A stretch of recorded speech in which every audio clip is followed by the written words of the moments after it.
व्यंग रचना का शीर्षक है राजा के नवरत्न। बात हजारों साल पुरानी है। गड़बड़ नामक राज्य में बड़बड़ नामक राजा राज करता था। राजकाज की जिस उदंड शैली में राजा खुद पारंगत था, उसके द्वारा छांटे हुए रत्न भी उतने ही छंटे हुए थे। तमाम रत्न एक से बढ़कर एक थे, यानी 2 नंबरी से लेकर 10 नंबरी तक। रत्न चुनते समय राजा व्यक्ति में 2 ही गुण देखता था, वह बुद्धि से सठ हो और हाथ में लठ हो। राजकाज चलाने के लिए हीरे जैसे रत्न खोजना कोयले की खदानों में हीरा खोजने जितना ही श्रमसाध्य होता है।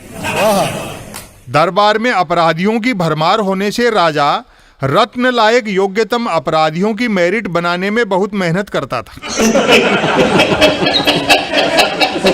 जाहिर सी बात है, बेहतर अपराधी के बदले कमतर अपराधी को रत्न पद दे दिए जाने से सांस्कृतिक राष्ट्रवाद को आघात पहुंचता है।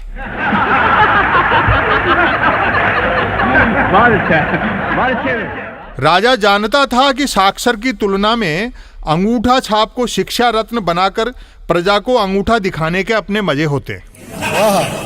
जेल विभाग वही रत्न कुशलता से संभाल सकता है जिसका अधिकतम समय जेलों में कटा हो और जो रत्न पद पर रहते हुए भी हर काम जेल जाने लायक करता हो। जिस व्यक्ति का काम खेती की जमीनों पर कब्जा करना हो, उसे कृषि रत्न बना दिए जाने से शासन पर राजा की जमीनी पकड़ रहती थी।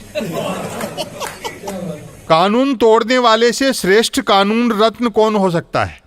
कानून को ठेंगे पर रखने वाला ही जब कानून रत्न बना दिया जाए, तो राज्य में कानून का राज स्थापित होने से कोई माई का लाल नहीं रोक सकता।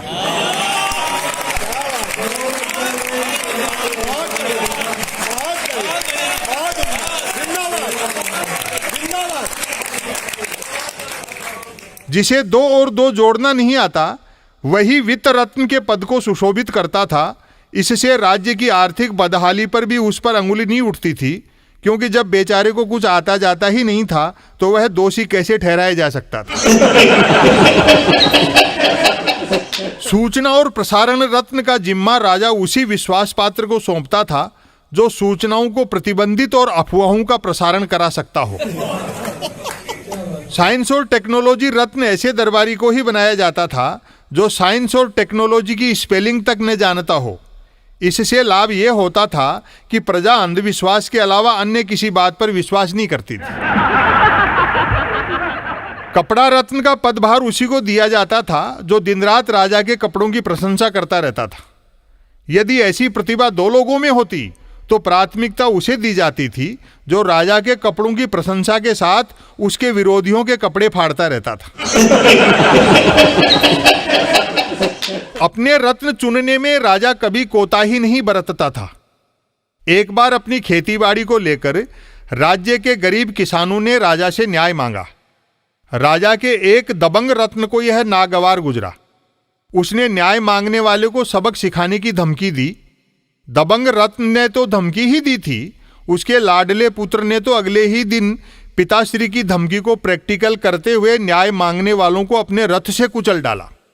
राजा की पारखी नजर ने दबंग रत्न के पुत्र की योग्यता को तुरंत ताड़ लिया। उसने पिता की जगह उसके होनहार पुत्र को दबंग रत्न के पद पर नियुक्त कर दिया, इस तर्क के साथ कि मुझे गरजने वाले नहीं बरसने वाले बादल चाहिए। हाँ, राजा ने अपने रत्नों में कभी कोई शेख चिल्ली टाइप पात्र नहीं रखा। हालांकि राजा की हरकतों को देखते हुए उसे अलग से शेख चिल्ली रखने की जरूरत भी कहाँ थी।